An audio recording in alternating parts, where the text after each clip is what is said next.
Good morning students.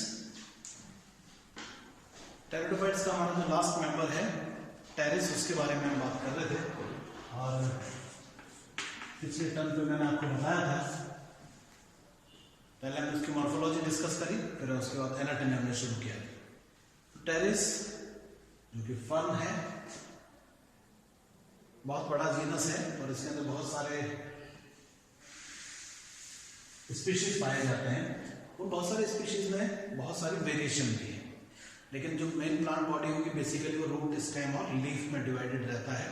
और leaves जो कि बहुत बड़ी पिन्नेटली कंपाउंड लीव्स हैं, इसलिए हम उनको कहते हैं फ्रॉन्ट्स। तो फ्रॉन्ट्स बहुत बड़ी बड़ी लीव्स इसके अंदर पाई जाती है। रूट के बारे में हमने पिछली बार बात करी थी। मैंने आपको बताया था कि रूट जो होता है वो उसका इंटरनल स्ट्रक्चर कैसा होता है, डायआर्क एक्सार्क कंडीशन उसके अंदर मिलती है। आज बात करेंगे इंटरनल स्ट्रक्चर ऑफ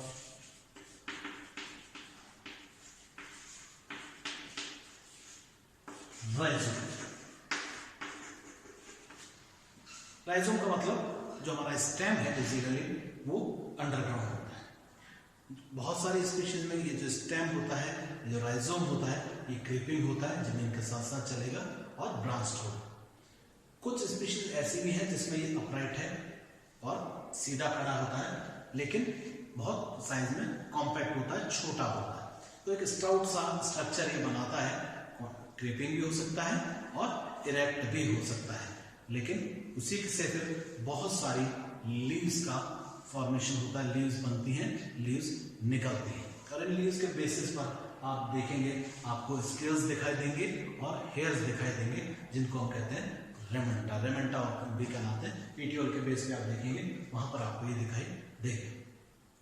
तो चूंकि बहुत ज्यादा वेरिएशन है राइजोम के स्ट्रक्चर में, कि वो क्रीपिंग है तो थोड़ा सा लंबा होगा, अगर अपराइट है तो शॉर्ट होगा, तो इसके अंदर फिर बहुत सारी वेरिएशंस भी मिलती है। लेकिन इंपॉर्टेंट जो चीज है याद रखने की राइजोम के स्ट्रक्चर में, वो ये है कि यहाँ पर जब आप इसका सेक्शन काटेंगे तो एक तो इसका जो सेक्शन होगा वो आपको राउंड नहीं दिखाई देगा, जैसा कि ज्यादातर हमने स्ट्रक्चर्स में देखा कि जो आउटलाइन होती है वो सर्कुलर होती है, बिल्कुल राउंड होती है। यहाँ वो नहीं होगी, वो वेवी होगी because of presence of scales. बहुत सारी स्केल्स यहाँ पर प्रेजेंट रहती है इस राइजोम के चारों तरफ। दूसरा इंपॉर्टेंट चीज आउटरमोस्ट लेयर होगी। वो क्या होगी? आउटरमोस्ट लेयर हमेशा एपिडर्मिस होगी।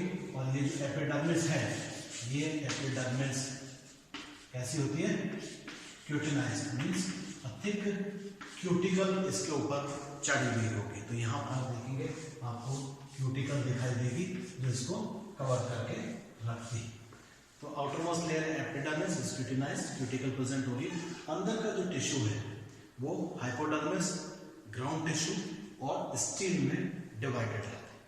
हाइपोडर्मिस जो होता है वो जस्ट इसके नीचे वाला पार्ट होगा जो हमारे एपिडर्मिस के पास होगा, और ये जो हाइपोडर्मिस होगा ये कैसा होगा? स्क्लेरेंकाइमा, थिक स्क्लेरेंकाइमा सेल्स का बना हुआ होगा। आप देखेंगे आपको इस तरह से बड़ी बड़ी थिक स्क्लेरेंकाइमेटिक सेल्स दिखाई देंगी। तो जो ये जो हाइपोडर्मिस है ये कैसा होगा? स्क्लेरेंकाइमेटिक हाइपोडर्मिस प्रेजेंट है। इसके जस्ट नीचे आप देखेंगे आपको यहाँ पे ग्राउंड टिश्यू दिखाई देगा। यहाँ पर क्या दिखेगा आपको? क्या मिलेगा? Ground tissue. और ग्राउंड टिश्यू कैसा होगा? सिंपल पैरेन्काइमेटस सेल्स का बना हुआ है। So this is the ground tissue. ये जो ग्राउंड टिश्यू की सेल्स हैं, इनका क्या काम होता है? जो सिंपल पैरेन्काइमा की बनी हुई पैरेन्काइमेटस सेल्स हैं, इनका काम है स्टोरेज का। जो फूड, एक्स्ट्रा फूड मटेरियल जो बनेगा, जो फूड बनेगा, उसको स्टोर करने का काम करते हैं। तो ग्राउंड टिश्यू जो कि स्टोरेज का काम करता है, जो फूड मटेरियल है वो इनके अंदर ग्रैन्यूल्स के रूप में आप देखेंगे आपको दिखाई देगा, जहाँ पे ये स्टोरेज के फॉर्म में होता है। इंपॉर्टेंट चीज है स्टील। स्टील की क्या पोजीशन है? स्टील जो होता है यहाँ पर वो टिपिकल सोलेनो स्टील होता है। सोलेनो स्टील मैंने आपको बताया था जब हमने स्टील की बात कर रही थी कि क्या होता है। सोलेनो स्टील साइफोनो स्टील की टाइप है। साइफोनो स्टील के टाइप का मतलब क्या हुआ कि ऐसे स्टील जिसके अंदर पहली बात तो पित्त होगा, तो वो साइफोनो स्टील होता है। और साइफोनो स्टील में मैंने बताया था कि जब साइफोनो स्टील जो होता है वो ब्रेक हो जाता है, उसका जो सिलेंडर है वो कंप्लीट नहीं होके उसमें ब्रेक आता हो, किस वजह से आता हो? Because of the formation of branches और लीव्स। तो लीव और ब्रांच गैप जब इस स्टील के अंदर आ जाता है तो हम उसको कहते हैं सोलेनो स्टील। ये जो सोलेनो स्टील होता है ये कैसा होता है? ये इस तरह का राउंड स्ट्रक्चर होता है, देखने में जैसे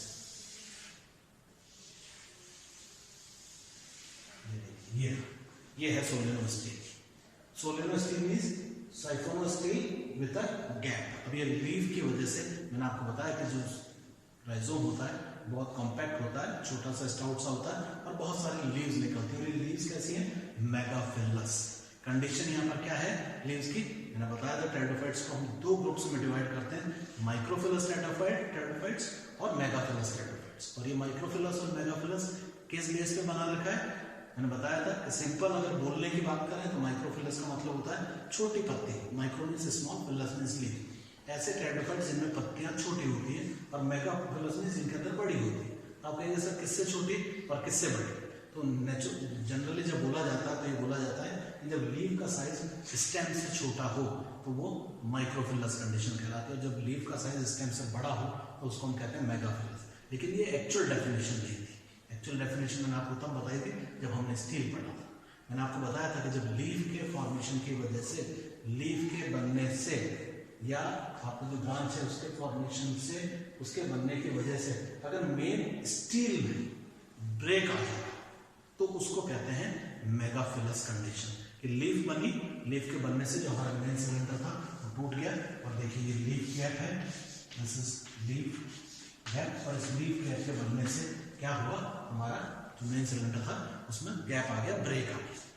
तो ऐसी कंडीशन जहां पर लीफ इतना बड़ा बना कि उसमें जो सप्लाई लाइन जाएगी, एक्चुअली लीफ को सप्लाई गई और उस सप्लाई के जाने से जो कंडीशन होगी वो हमारी कैसे हो जाएगी? सोलेनो स्टील में ये कन्वर्ट हो जाएगा। लेकिन स्टेम राइजोम जो कि छोटा है, साइज में छोटा है और बहुत सारे लीव्स निकल रही है, तो क्या होगा? ओवरलैपिंग होगी गैप्स की, लीफ गैप्स जो होंगे वो ओवरलैपिंग होगी। और जब ओवरलैपिंग हो जाती है मींस एक से ज्यादा आप जानते हैं कि लीफ गैप्स का फॉर्मेशन हो जाता है, तो ये कंडीशन किस में कन्वर्ट हो जाती है? डिक्टिव स्टील। तो बेसिकली सोलेनो स्टील एक कंडीशन है, सोलेनो स्टील है, लेकिन मैच्योर कंडीशन में ज्यादातर आप देखेंगे उनके अंदर आपको किस तरह का दिखाई देगा? डिक्टिव स्टील। डिक्टिव स्टील का मतलब होता है, डिक्टिव स्टील का मतलब होता है ऐसा सोलेनो स्टील जिसमें ओवरलैपिंग गैप्स पाए जाते हो, एक के ऊपर एक ओवरलैपिंग अगर ये हो जाए और उससे हमारा सिलेंडर जो है वो टूटता चला जाए। तो बेसिकली आपको सोलेनो स्टील कंडीशन मिलेगी। उसके बाद चूंकि ओवरलैपिंग हो रही है तो बेस से जब ऊपर की तरफ जाते हैं, आप जो हमारी टेरिस होती है, पोडोफिला इसकी जो एक स्पीशीज है, उसके अंदर अगर आप देखेंगे तो बेस के ऊपर आपको हमेशा प्रोटोस्टील कंडीशन मिलेगी। बाद में साइफोनो स्टील आता है, साइफोनो स्टील के बाद फिर सोलेनो स्टील कंडीशन आके फिर डिक्टिव स्टील कंडीशन बनती है। तो डिक्टिव स्टील जो होगा वो होगा, उसमें क्या होता है? देखिए ये आउटमोस्ट एंडोडर्मिस थी, इसके नीचे यहाँ पर क्या होगी? पेरिसाइकिल होगी, ये देखिए पेरिसाइकिल। और बीच में होगा आपका जाइलम सेंटर में, और उसके चारों तरफ क्या प्रेजेंट होगा? फ्लोएम। तो यहाँ पर आपको जाइलम दिखाई देगा इस तरह से, ये देखिए, और इसके चारों तरफ यहाँ पर इसको कवर करके क्या रहेगा? फ्लोएम। अब चूंकि ये लीफ गैप्स बहुत सारे हो जाते हैं, लीफ गैप्स बहुत सारे बढ़ जाते हैं, तो ये जो स्टील का जो हमारा एक सिलेंडर था ये छोटे छोटे कई स्टील्स में टूट जाता है, टुकड़ों में टूट जाता है। और इन छोटे छोटे टुकड़ों को हम क्या कहते हैं? हम इनको कहते हैं मैरी स्टील। तो ये एक्चुअली मैरी स्टील है। मैरी स्टील मैंने बताया कि जब कंप्लीट स्ट्रक्चर नहीं होके उसके बजाय इसके जो छोटे छोटे पार्ट्स में टूट जाता है, इट बिकम्स मैरी स्टील। मैरी स्टील की क्या कंडीशन होती है? लेकिन मैरी स्टील में अंदर अगर आप देखेंगे तो कैसा दिखाई देगा? सबसे बाहर क्या होगा? एंडोडर्मिस। एंडोडर्मिस के जस्ट नीचे यहाँ पर क्या होगी? पेरिसाइकिल। ये देखिए, दिस इज पेरिसाइकिल। बीच में यहाँ पर होता है जाइलम, ये इस जगह पे, और इस जाइलम को कवर करते हुए सारा होगा हमारा कौन होगा? फ्लोएम। तो जाइलम के चारों तरफ यहाँ पर प्रेजेंट होगा फ्लोएम। तो ये जो छोटे छोटे स्पेस बन गए इनको हम कहते हैं मेरिस्टेम। अब मेरिस्टेम के अंदर देखिए, हाँ ये जो कंडीशन है वो कैसी है, प्रोटोस्टेलिक कंडीशन है, क्योंकि फिर तो यहाँ है देखिए इस जगह पे। ओवरऑल अगर हम बात करें तो डिक्टोस्टेलिक कंडीशन है, लेकिन अगर इंडिविजुअली मेरिस्टेम की हम बात करें तो आपको प्रोटोस्टेलिक कंडीशन दिखाई देगी। कुछ और मैच्योर स्टेजेस में जब आगे बढ़ता है राइजोम और मैच्योर होगा तो आप क्या देखेंगे, पॉलीस्टेलिक कंडीशन भी आपको दिखाई देगी। मींस एक से ज्यादा रिंग्स का एक्चुअली फॉर्मेशन हो जाता है। आपको एक रिंग यहाँ दिखाई दी, ऊपर फिर ऐसे एक रिंग और बन जाएगी इस तरह से। तो एक से ज्यादा रिंग्स का भी फॉर्मेशन हो जाता है और ये जो है ये आपका और थोड़ा कॉम्प्लिकेटेड जो है होता जाता है स्टिल। तो स्टिल के अंदर जब बात करते हैं राइजोम की तो बेसिकली सोलेनोस्टेलिक कंडीशन है, उसमें भी डिक्टोस्टेलिक कंडीशन है बिकॉज ऑफ लीफ गैप्स की वजह से, ओवरलैपिंग लीफ गैप्स की वजह से इसमें बहुत सारा ब्रेक आएगा और ये छोटे छोटे मेरिस्टेम्स के अंदर कन्वर्ट हो जाएगा।